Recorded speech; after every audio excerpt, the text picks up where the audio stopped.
continuación voy a presentarles un estudio de caso en el que se usaron tres instrumentos tecnológicos diferentes y que metodológicamente ha sido diseñado de manera muy eficiente. De hecho, fue presentado en el primer Congreso Iberoamericano de Neuropsicología en Bilbao, España, y publicado en la revista Neurología.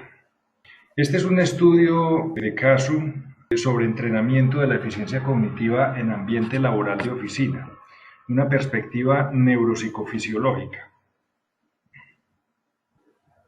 Creo que todos ustedes estarán de acuerdo conmigo en que los sitios de trabajo lucen aproximadamente así, especialmente en call centers, en multinacionales incluso, oficinas o empresas de publicidad, entre muchas otras cosas. Como ustedes se darán cuenta, hay una gran cantidad de distractores visuales, auditivos, de todas las modalidades sensoriales.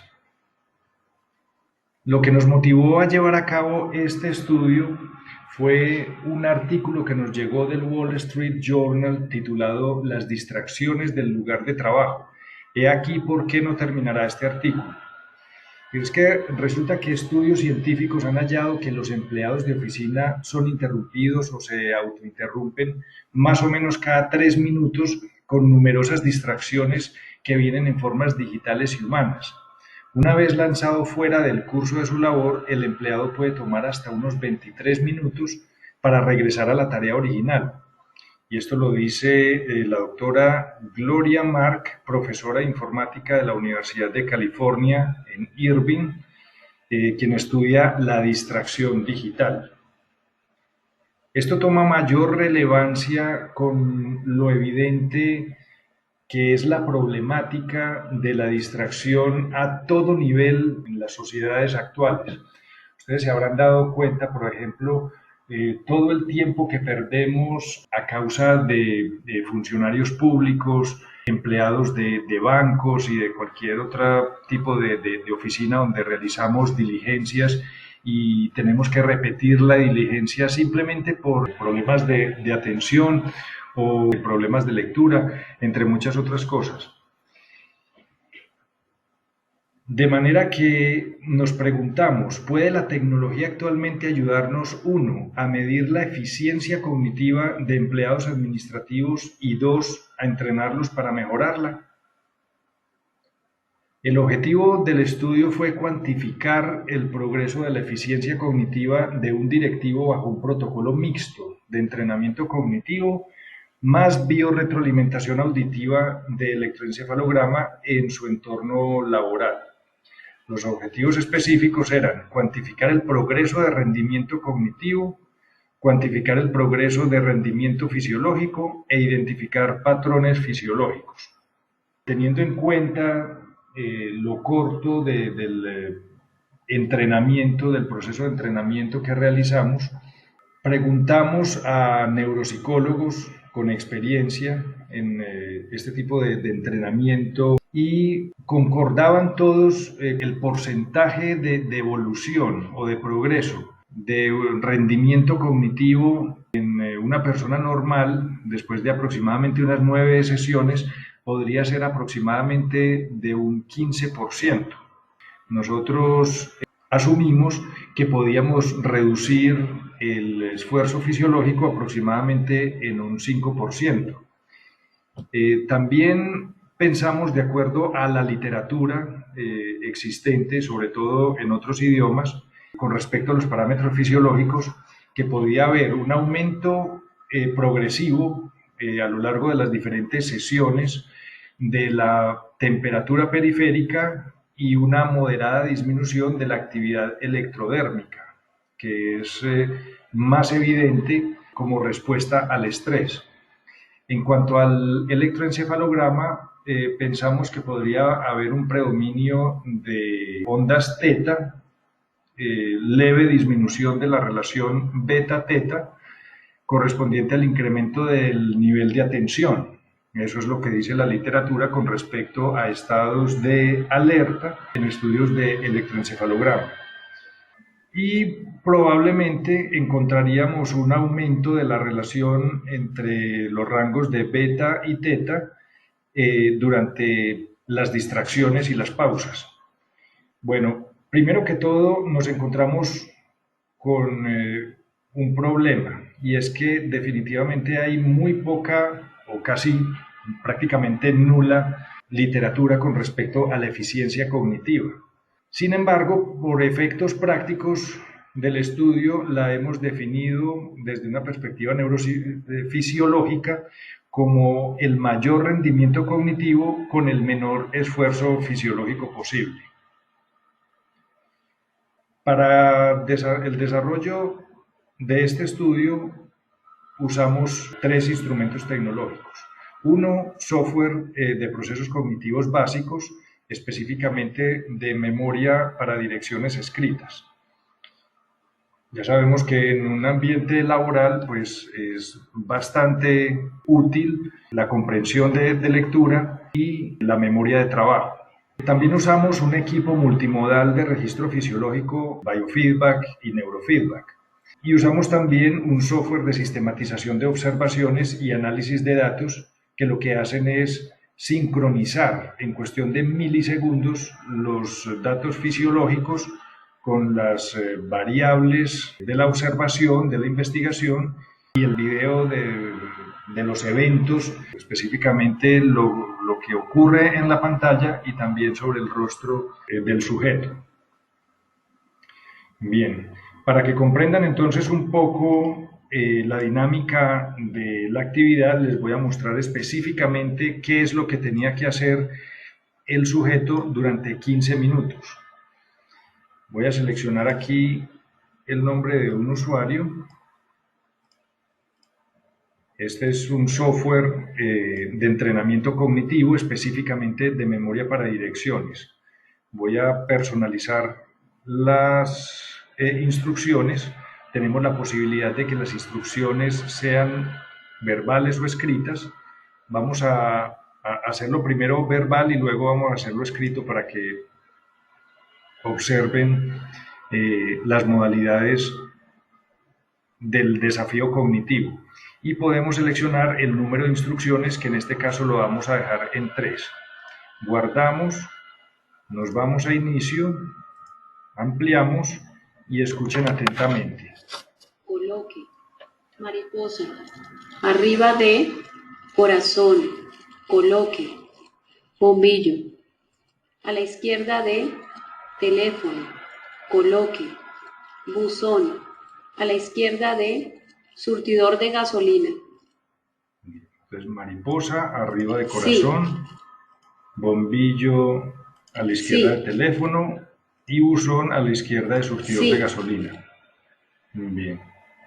Ahora, podemos continuar, pero voy a detenerlo en este momento. Nos aparece un reporte de rendimiento con el nombre del usuario, la fecha de ejecución, el número de instrucciones, modalidad, en este caso verbal, número de ejercicios 3, número de aciertos 3, porcentaje acertado del 100% y tiempo promedio de respuesta 3 segundos.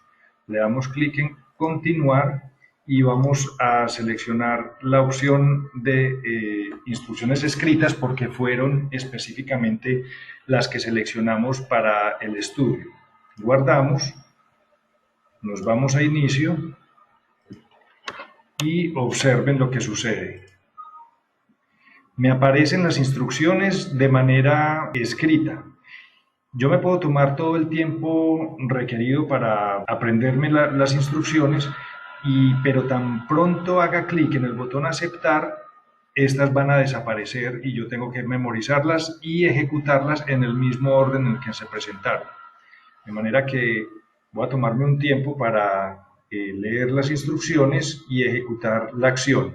Pero quiero que sepan que durante el estudio, justo después de aceptar, ¿sí?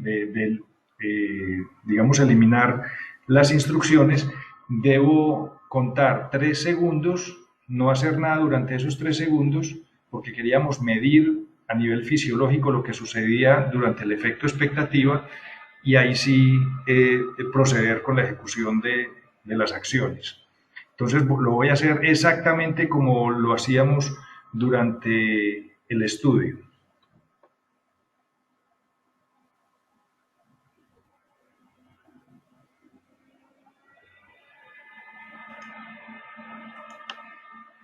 Sí.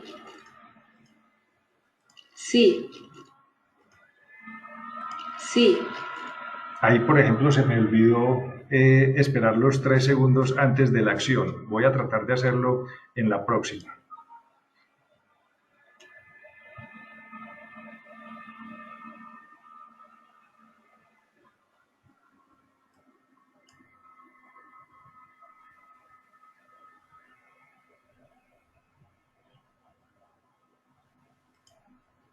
Uno, dos, tres. Sí. Sí. Sí. Si me equivoco, miren lo que sucede.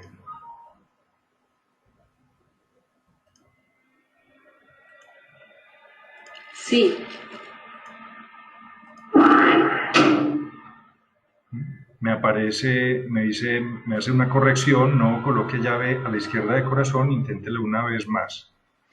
Bien, voy a detenerlo, ya tienen claro entonces cuál es la dinámica del ejercicio. Justamente eso es lo que hacía, lo que realizaba el individuo, pero en todo momento le estábamos registrando a lo largo de todo el proceso de entrenamiento, que fueron unas 9 sesiones, estuvimos registrando la actividad eléctrica cerebral, la temperatura y la conductancia de la piel. Voy a darles más detalles a continuación del experimento. Bien, el registro electroencefalográfico se realizaba justo en FZ de acuerdo al sistema 10-20 de colocación de electrodos para electroencefalograma, que es justamente la región frontal central, ¿sí? Como lo ven ustedes aquí.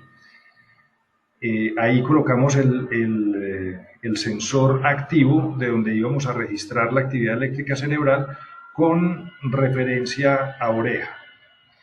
Tomamos como rangos de frecuencia de 13 a 18 Hz correspondiente a beta y teta que corresponde al rango de 4 a 8 Hz. Y tomábamos un filtro de 25 a 35 Hz que nos permitía justamente filtrar señales que no procedían de la actividad eléctrica cerebral, sino del músculo, para mayor precisión en la toma. Entonces, básicamente registrábamos la actividad eléctrica del sujeto durante unos 3 minutos, realizando la misma actividad, obteníamos un promedio, de manera que cuando la relación beta-teta se reducía una unidad por debajo del promedio establecido durante la línea de base, establecíamos un refuerzo que era un sonido. ¡Ping! Ese sonido se presentaba entonces durante los momentos de mayor concentración. Eventualmente el sujeto aprendía a establecer una relación entre el sonido y los momentos de mayor concentración durante la práctica del entrenamiento cognitivo. Es como si tuviera un coach al lado que le estuviera diciendo, bien, lo estás haciendo bien, estás concentrado, o no, mira, necesitas concentrarte un poco más. Solamente que este coach es objetivo porque se basa en datos fisiológicos. Vamos a ver cómo funcionaría en la práctica. Voy a abrir por acá un software, el software que utilizamos para el sistema multicanal de biofeedback. Este es el software, le damos, buscamos una aplicación relacionada con un sitio de neurofeedback. Tiene muchas otras aplicaciones porque permite realizar registros y biofeedback de tono muscular, de frecuencia respiratoria, ritmo cardíaco, conductancia de la piel o actividad electrodérmica, temperatura y opcionalmente fotopletismografía y capnometría. Vamos a seleccionar entonces un sitio de neurofeedback. Nosotros lo que hacíamos fue configurar este sistema de esta manera. Activamos el sensor NFC con referencia a oreja. ¿Sí? Este es un impedanciómetro que nos permite determinar si estamos obteniendo una buena señal procedente de las neuronas y no de interferencias procedentes del sudor, de la tensión del músculo frontal, de la tensión de músculos, por ejemplo, de la mandíbula, del parpadeo, etc. Entonces, esto en un sistema, digamos, de semáforo nos da luz verde. En este momento, obviamente, no tengo el sensor puesto en mi cabeza, por lo tanto, simplemente está detectando artefactos. Cuando tenemos una buena señal, se pone la luz verde y nos muestra menos 10 counts de interferencia. Eso nos permite ser muy precisos en el registro del electroencefalograma. Bien, procedemos entonces a observar el electroencefalograma procedente de la región frontal central. Ahí vemos el electroencefalograma en bruto y pasamos a los filtros. Lo que queremos es ofrecerle al sujeto una retroalimentación, un refuerzo, cada que aumenta el umbral de actividad eléctrica cerebral rápida en los lóbulos frontales, es decir, ondas beta de 13 a 18 Hz. Aquí establecemos el rango de frecuencia. Activamos también el filtro correspondiente a teta, es decir, de 4 a 7 Hz. Es la actividad eléctrica cerebral que no queremos ver en los lóbulos frontales en una persona que no se esté quedando dormida, sino que está en estado de alerta. Y establecemos una inhibición, ¿no? Es decir, cada que inhibamos teta y reforcemos beta, vamos a tener una retroalimentación. Vamos a aumentar aquí la razón de refuerzo. Ahí es para poder observar exactamente lo que sucede. Aquí él está obteniendo el 100% de refuerzo. Fíjense esas luces que fluctúan de rojo a verde. Bueno, cada que está en verde es porque el usuario está dentro de los parámetros establecidos por el terapeuta, es decir, están cumpliendo con el umbral. Cuando está en rojo, quiere decir que se salió de ese rango. Bueno, yo lo que quiero es simplemente, no se trata de explicarles todos los aspectos técnicos del neurofeedback aquí, pero sí simplemente quiero mostrarles qué es lo que vería el paciente, el usuario, para que puedan visualizar lo que hacíamos durante el estudio. Entonces hacemos clic aquí para iniciar, empieza el registro, nos vamos a la retroalimentación. Tienen que cumplirse exactamente medio segundo en verde los dos para que se presente un sonido y al mismo tiempo para que se vea una pieza del rompecabezas en la pantalla. Veamos.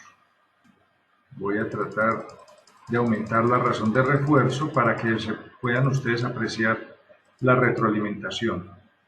Ahí está. Voy a poner el sonido. Escuchen. Cada que el usuario permanece medio segundo dentro de los parámetros establecidos, dentro de los rangos de frecuencia establecidos por el terapeuta, escucha un sonido y se presenta una pieza del rompecabezas. Para efectos del estudio no usamos retroalimentación visual, solamente la auditiva. Tan pronto la persona empieza a fantasear, se distrae, ¿qué sucede? Sucede esto. Se detiene la retroalimentación y no obtiene nada. Cuando se vuelve a enfocar, empieza nuevamente la retroalimentación, ¿sí? Bien. Entonces, de eso se trata. Voy a detener entonces aquí la actividad y voy a continuar con la exposición del estudio. Acabo de explicarles en qué consistía el protocolo de biorretroalimentación de actividad eléctrica cerebral. Entonces, colocamos el electrodo activo en FZ con referencia a A2 o a la oreja. Tomábamos una línea de base del registro de electroencefalograma durante 3 minutos de la misma actividad de entrenamiento cognitivo para establecer los umbrales. Esto lo hacíamos cada día, ¿sí? Para asegurarnos de ofrecer una retroalimentación eficaz con base en los parámetros fisiológicos de la persona durante cada sesión. El protocolo de refuerzo era justamente reforzar beta e inhibir teta, una unidad por encima y por debajo respectivamente de la línea de base de los 3 minutos. El refuerzo era auditivo porque la persona estaba ocupada con el software de desafío cognitivo. Se configura entonces un filtro, además de 25 a 35 Hz, para inhibir los artefactos musculares. Entonces ya les mencioné dos instrumentos tecnológicos que utilizamos. Uno, el software de entrenamiento cognitivo o intervención neuropsicológica. Y dos, el equipo de registro fisiológico multicanal, que recuerden lo utilizamos para registrar temperatura periférica, actividad electrodérmica y actividad eléctrica cerebral procedente de FZ o de la región frontal central. Y tercero, utilizamos un software de sistematización de observaciones y análisis de datos. Lo sincroniza absolutamente todo en cuestión de milisegundos.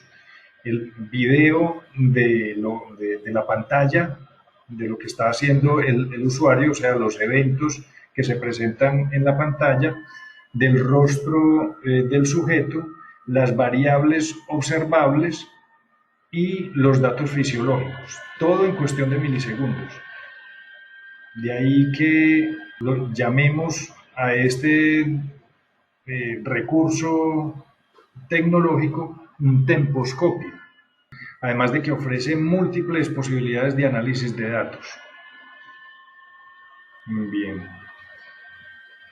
Entonces el entrenamiento neuropsicofisiológico consistía justamente en ejercicios aleatorios donde no tenían la posibilidad de aprenderse los ejercicios, ¿sí? Todos los ejercicios pueden trabajar durante todo el día y siempre se van a presentar en orden diferente. Se realizaban unas pausas controladas de 3 segundos antes de ejecutar la acción para monitorear fisiológicamente el efecto expectativa. Durante los 15 minutos de cada sesión se presentaban 3 distractores de manera aleatoria en el transcurso de la sesión. Consistían en 3 llamadas de 1 minuto cada uno, realizadas por la esposa del sujeto por celular, pues esto en tiempos aleatorios. Se realizaron 9 sesiones de 15 minutos cada uno con una frecuencia de día de por medio, o sea, 4 sesiones por semana, y se tomaba el video del rostro del sujeto y de la pantalla de la computadora.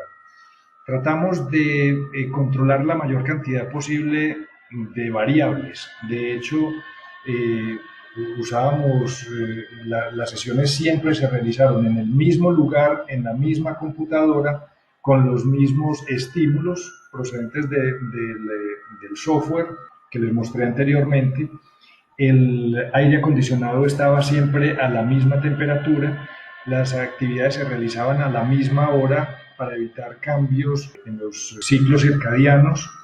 Bueno, realmente tuvimos bajo control un poco más del 90% de las variables. En el software de sistematización de las observaciones, de sincronización de los datos, debíamos codificar los eventos.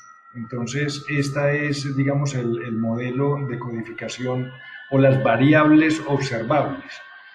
Las categorías eran procesamiento cognitivo, refuerzo, distracción y tiempo de recuperación. En el procesamiento cognitivo, entonces, medíamos la fase de lectura justamente desde el milisegundo en que aparecían las instrucciones en pantalla hasta que desaparecían. Con eso medíamos justo el tiempo transcurrido en la lectura de las instrucciones. Otro era la fase de atención, que era la pausa de 3 segundos, y probablemente el nombre que mejor define, digamos, este evento o esta variable sería efecto expectativa, y es la pausa de 3 segundos comprendida entre la desaparición de las instrucciones y la ejecución de las instrucciones. Y estaba la fase de memoria, que es la ejecución de la tarea, o sea, desde que terminaba en los 3 segundos de expectativa hasta que terminaba el ejercicio, los 3 ejercicios consecutivos.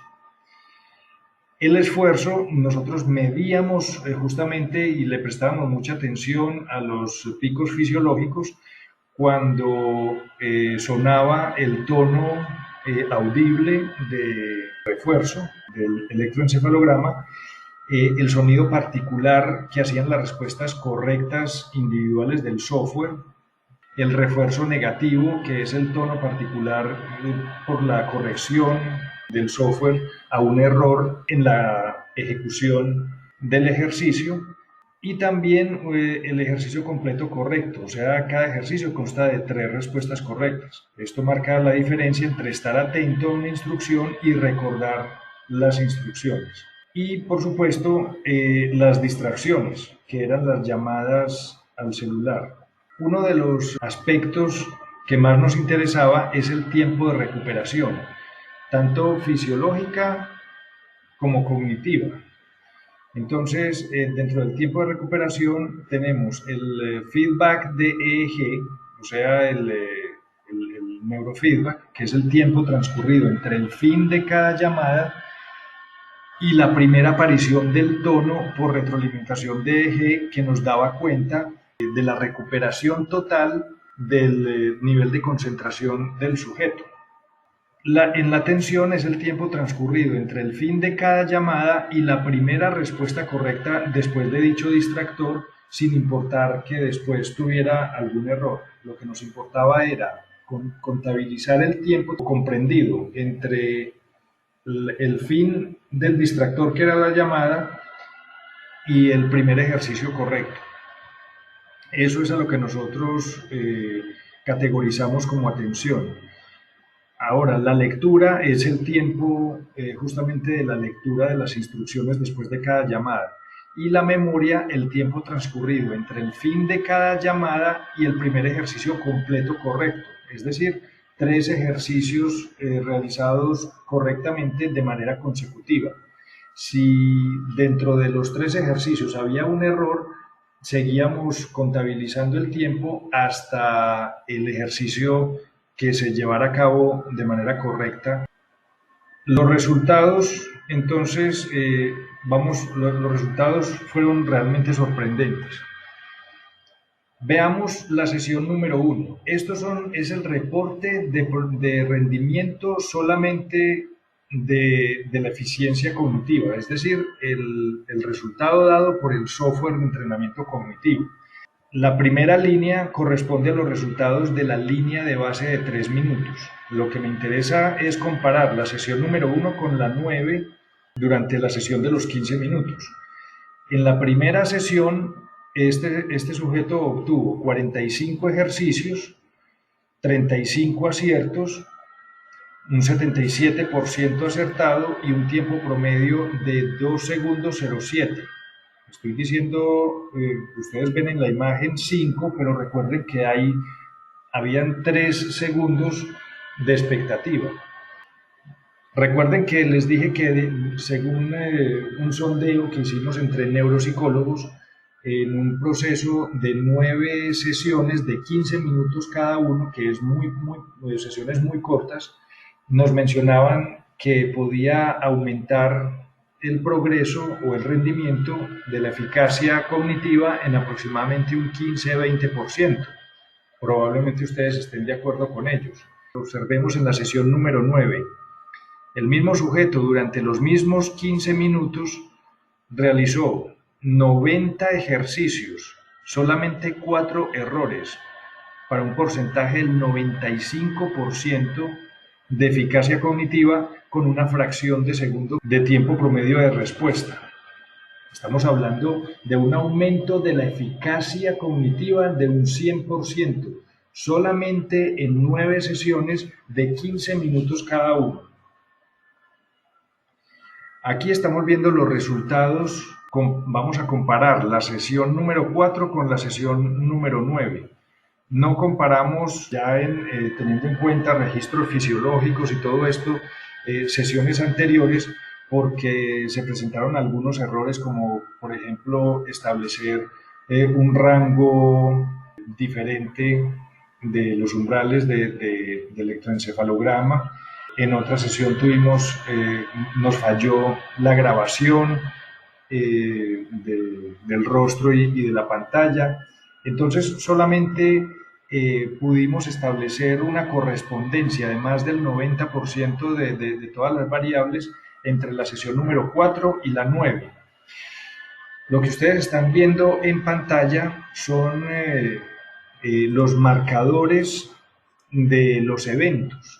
Entonces, la primera línea corresponde, por ejemplo, a los periodos de lectura en el tiempo. Entonces, cada uno de esos bloquecitos verdes corresponde al tiempo de lectura de instrucciones, seguido por el tiempo de acción, ¿sí?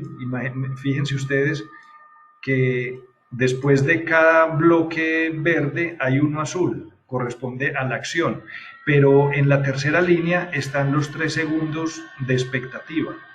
Entonces, cada uno de esos marcadores determina el tiempo de cada una de las variables observables, ¿sí? El siguiente es el refuerzo, los sonidos que se presentaban por el aumento fisiológico de la tensión, electrofisiológico. ¿Sí? Pero lo que quiero que observen en estos cuadros, que vamos a compararlo con la sesión número 9, son las últimas líneas. Miren, estos bloques que les estoy mostrando acá son las llamadas de 1 minuto cada uno de los distractores. A partir de que finaliza la llamada, empezábamos a contabilizar, en esta oportunidad, el tiempo transcurrido hasta que se escuchaba el primer sonido de neurofeedback, ¿sí? O sea, la recuperación fisiológica.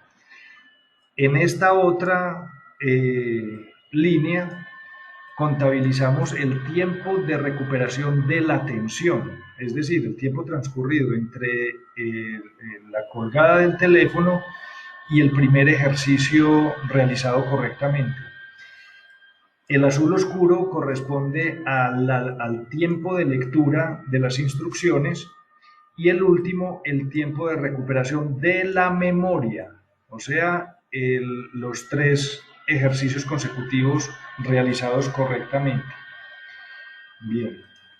Observen entonces ustedes el gráfico general de la sesión número 4 con respecto a la sesión número 9. Primero que todo, lo que llama la atención, observen nuevamente la sesión número 4 y ahora observen la número 9. Primero que todo, lo que más llama la atención es una mayor regularidad y simetría en los marcadores, en los eventos presentados en la sesión número 9. Fíjense que son mucho más irregulares en la sesión número 4, ¿sí? Y más abundantes además en la sesión número 9. Pero observen ustedes, solamente presten atención a las 4 últimas líneas. Esta es la sesión número 4, observen la número 9. Hubo una reducción bastante notable, especialmente en la recuperación fisiológica, pero también hubo una recuperación cognitiva en los tres eventos, tanto en atención, lectura y memoria, de un 33%. Eso es bastante significativo teniendo en cuenta lo corto del proceso de entrenamiento.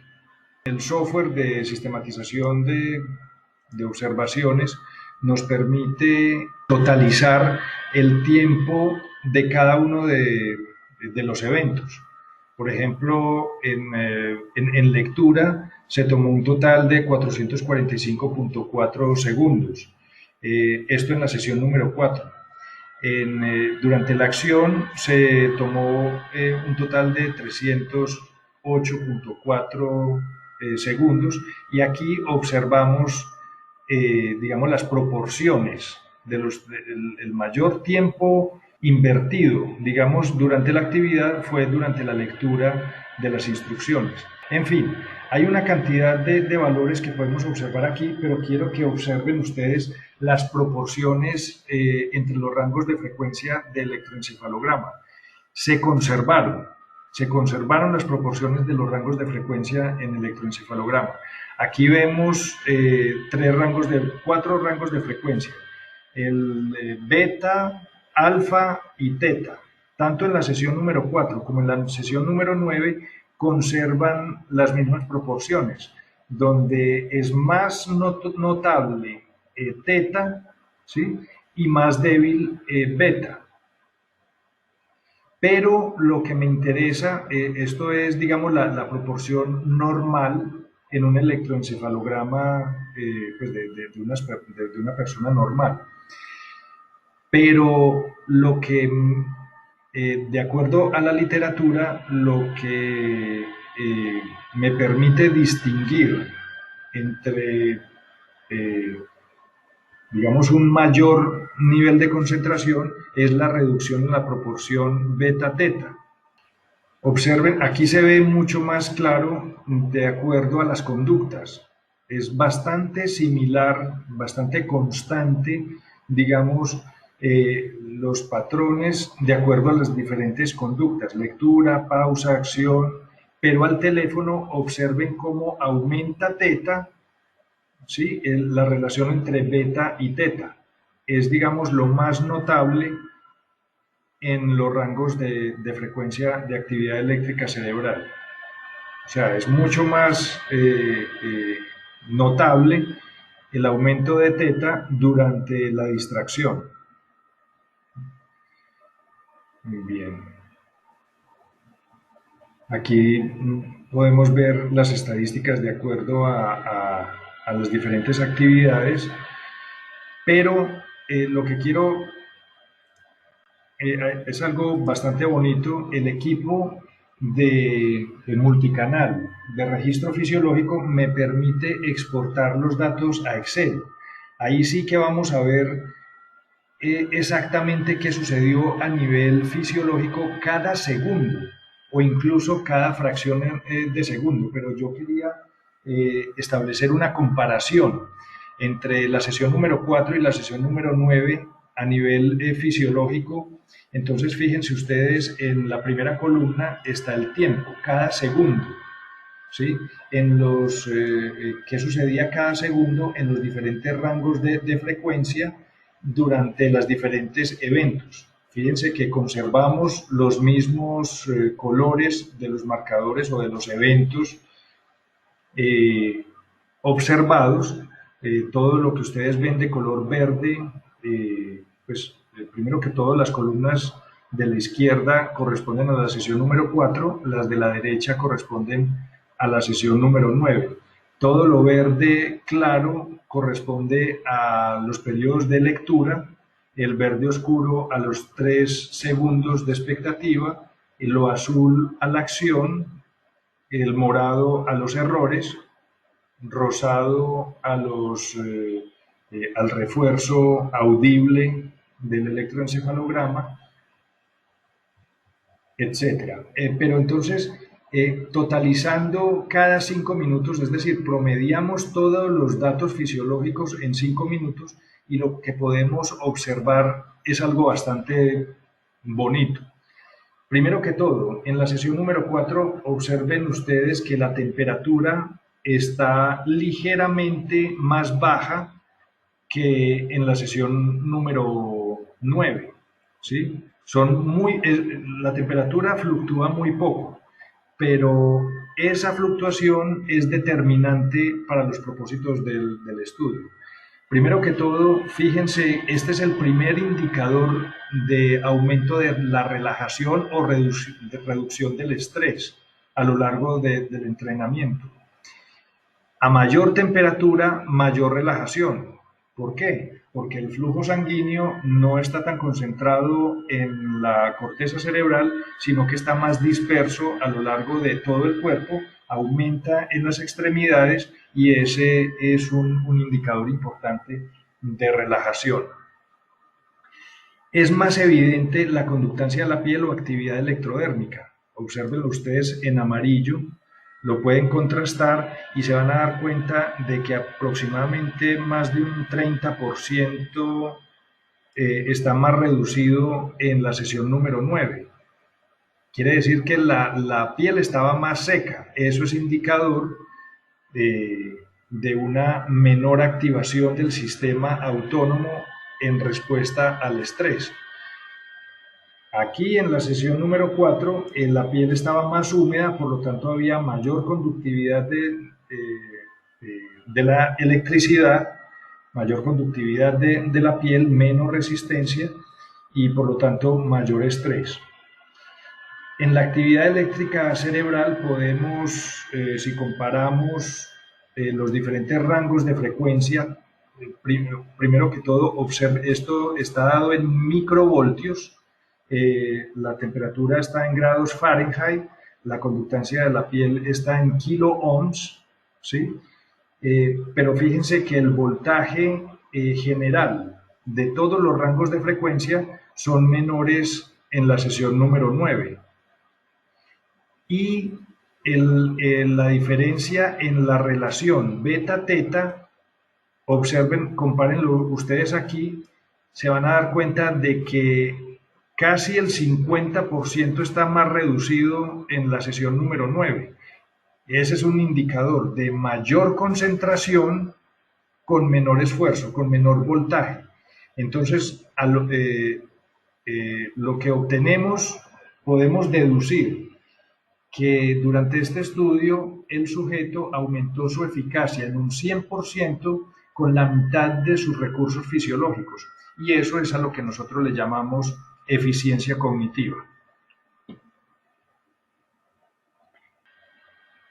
Bueno, podemos utilizar los datos para muchas cosas, pero pueden ustedes a través de esta presentación tener un modelo práctico de cómo pueden utilizar ustedes diferentes herramientas tecnológicas para combinarlas y realizar diseños de investigación realmente muy significativos de la conducta humana, ¿no?